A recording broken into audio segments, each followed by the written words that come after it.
Eymen, C. Halime, D. Nüfeysel. Süreniz başladı.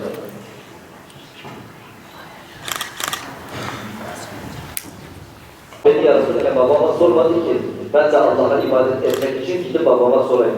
Diyerek Peygamber sallallahu aleyhi ve sellem'in yanına gelip iman eden sahabe kimdir? A. Zeyd bin Harise, B. Bilal Habeşi, C. Hazreti Ali, D. Erkam bin Ebil Erkam.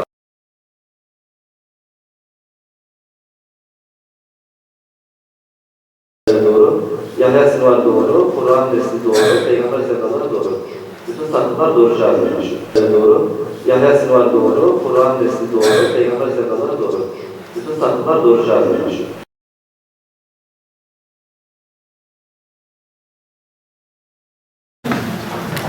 Birinci Ata Mücahit'ten Medine'den gelen Müslümanların Ya Resulallah dinimizi öğretmek, Kur'an okumak ve imamlık yapmak üzere bizimle birlikte bir kişi gönderir misin?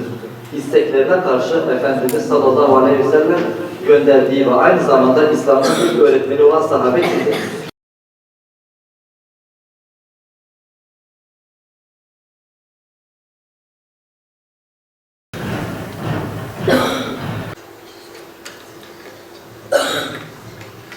Biz peygamber sevdalılar olarak 7'den 70'e herkesin Allah Resulü'nün hayatını öğrenmesi noktasında düzenlediğimiz siyer yarışmasına katılımını artırmak ve bu noktada gayretlerini, bu noktada çalışmalarını ortaya koyabilmesi için halkımıza siyer sınavını götürdük.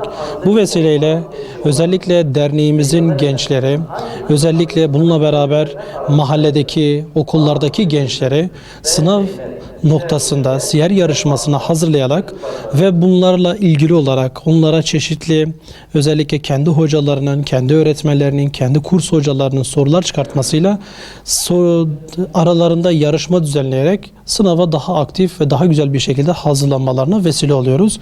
Tabii bunlar her bir tanesi birer vesiledir. Siyer yarışmasının erişeceği güne kadar, geleceği güne kadar bizler de bu şekilde kendi öğrencilerimizi en azından sınava hazırlanmaları noktasında küçük hediyelerle bilgi yarışması tarzında onları hazırlıyoruz. Peygamber sevdalıların sınavına katıldığım için heyecanlı ve mutluyum. Her sene olduğu ve ödülleri olduğu için diğer herkesin de girmesini ister ve bekleriz. Tek ödül için girmiyoruz. Peygamberimizin hayatını öğrendiğimiz için de seviniyoruz ve mutluyuz. Peygamber sevdalılar sınavına girdik ve daha kitabı 3 kere okudum. 3 kere daha okumaya çalışıyorum. Peygamberimizin hayatını öğrenmek için çok mutluyum. Bütün arkadaşlarımın yarışmaya katılmasını istiyorum.